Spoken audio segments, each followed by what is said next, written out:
Communism, after all, was not Nazism. It was about equality and harmony.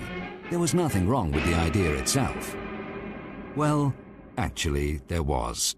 There was something which made it different from the other utopias. Lenin believed in what he called the war of classes, which meant that the ultimate harmony can only be reached after certain groups of people are killed. Initially, when communists come to power, and that doesn't matter where, let it be in Russia, in Poland, in Cuba, in Nicaragua, it doesn't matter, in China, initially they destroy about 10% of population, and that's very specific. This is used not just to kill enemies, they're not enemies, it's to restructure the fabric of society. It's a social engineering. Top intellectuals, best workers, best engineers, they would kill them all. And then they will try to restructure the new society. Hang at least 100 kulaks, execute the hostages, do it in such a way that people for hundreds of miles around will see and tremble. Lenin. In 1917, the communists seized power. Lenin now had a chance to apply Marxism to real life. Those who resisted were shot. There were terrible massacres against resisting peasants. And again, nobody knows exactly how many people died, but we're talking about 10 million or more. But even the most ruthless terror could not break popular resistance, particularly in the ethnic republics, where communist terror was entwined with national oppression, as it was in Ukraine.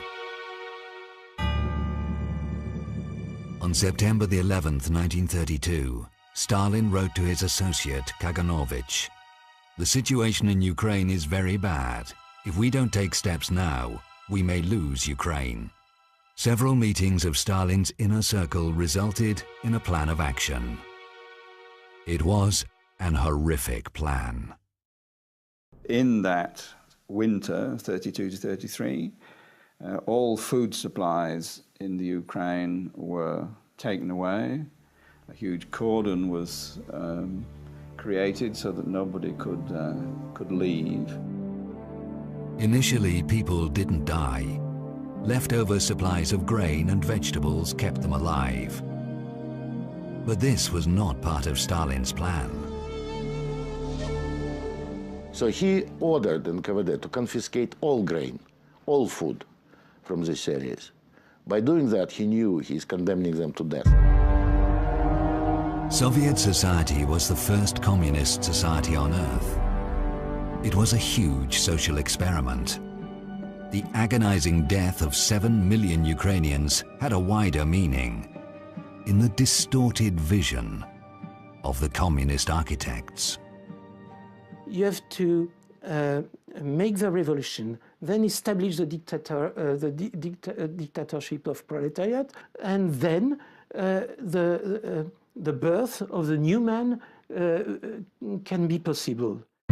The birth of the new man was the ultimate aim of Marxism, breeding a new evolutionary form of human being who will think, look, and act differently.